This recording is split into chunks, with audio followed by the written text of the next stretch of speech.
Hey guys, Adrienne here from About Murals. So I'm on set at Cityline today hanging a pre-pasted wallpaper that I custom made for one of their Christmas episodes. All of the wallpaper murals that I sell on my website are pre-pasted, and I get asked all the time what pre-pasted wallpaper actually is. So I thought I'd explain it and also give a quick overview of a couple other different types of wallpaper out there to give you an idea of how they all work.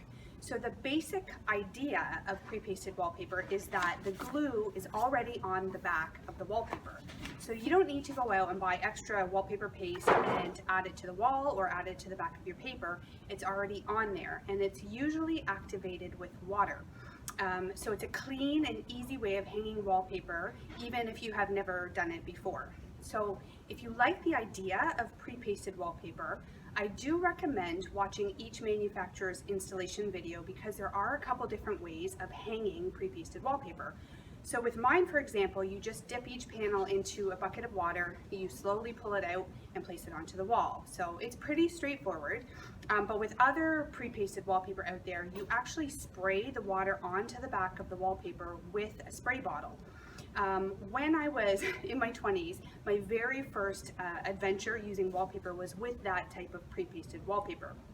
So I was really scared about adding too much water to it.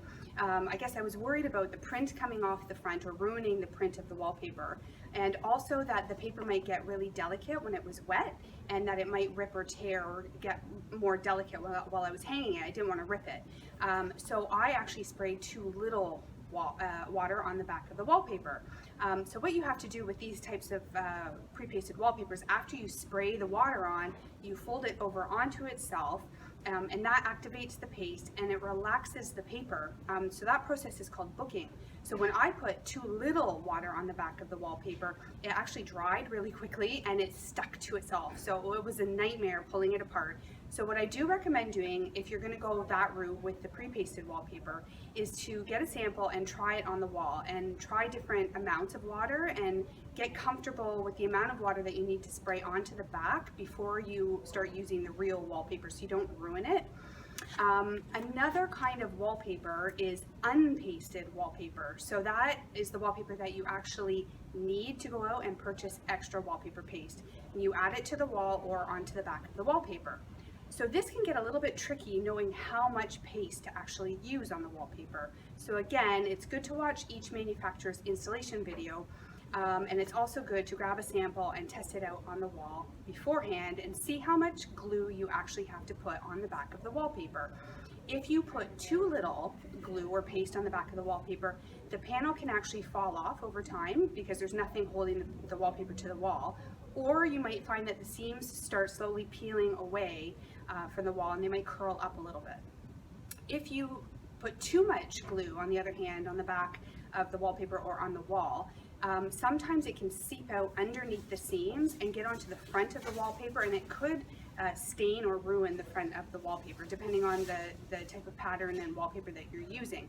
So you have to be careful of that, and also if you use too much glue, sometimes it can cause a mildew issue because there's so much back there that mildew will actually start growing. So the third type of wallpaper that most people know about is the peel and stick kind. So it's basically like a sticker, like your kids' stickers. You pull the backing off of the wallpaper and it sticks onto a wall almost like a piece of tape, like it's sticky like that. You don't have to use any paste and you don't use any water with that. So it's also a very easy type of wallpaper for people to use if you've never done wallpaper. But the reason I chose to sell pre-pasted wallpaper is, there's a few of them actually, but number one is that a lot of these peel and stick wallpapers have vinyl in them, which is very durable, so that's really good if that's what you're after, but it can have an odor. And it's not maybe the most eco-friendly option for your air quality. It can affect your air quality. So if you're worried about that, like I'm very worried about that, I don't want to install that on a regular basis, and I wouldn't want that in my house around my daughter or around pets or anything like that. So for me, that's a bit of a concern. Also, I find getting rid of the air bubbles behind the wallpaper can be more of an issue with the peel and stick.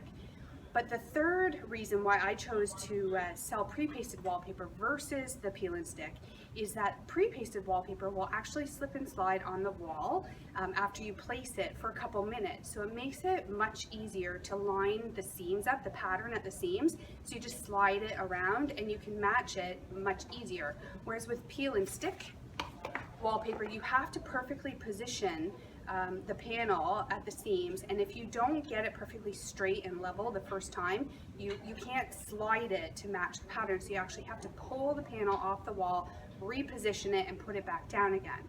So with a higher quality peel and stick wallpaper, that shouldn't be a problem. It shouldn't lose the stickiness on the back, but with some of the cheaper peel and stick options out there, it can lose the tack on the back of it, where if you have to do that several times, it may not stick on the wall while you're trying to hang it, or over time you might find it just falls right off the wall. So I'm about to hang my pre-pasted wallpaper. I would love to show you what I mean, how it slides around on the wall and how easy it is to match the seams up. So let me show you how I do that.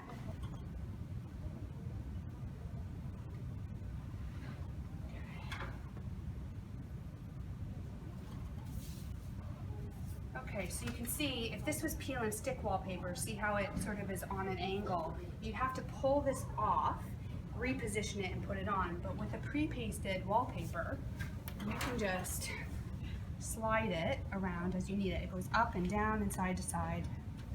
It's easier on a stable wall than a wall that rolls around like on set here. You can see like here, you can really notice, you know, if it's off center like that, you just have to slide it and move it up until everything matches and lines up. So you've got a couple minutes to do this, and it is on the wall sturdy enough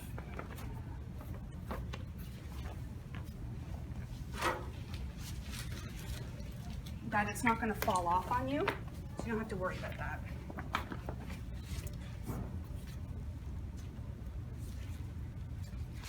So you can see how easily my pre-pasted wallpaper slid around on the wall, so I was able to match the seams up perfectly. You'll feel like a complete pro when you hang this wallpaper, even if you've never done it before, and the seams of the wallpaper are going to look perfect. So I hope that helps explain what pre-pasted wallpaper is and the different types of wallpaper that are out there, so you can choose one that best suits your project. I'm going to add a link to my blog below where you can click through and watch my installation video if you're interested in checking out my wallpaper murals. And I'm also going to add the video from Cityline where Kimberly Selden uses this wallpaper mural for one of the Christmas episodes. So you can watch from there and see what she uses it for. Also, I'm always making video tutorials to help you DIYers with your wallpaper projects. So you might find subscribing to my YouTube channel super helpful. So just click the red button below to subscribe and you can watch all of my videos. Thanks for watching.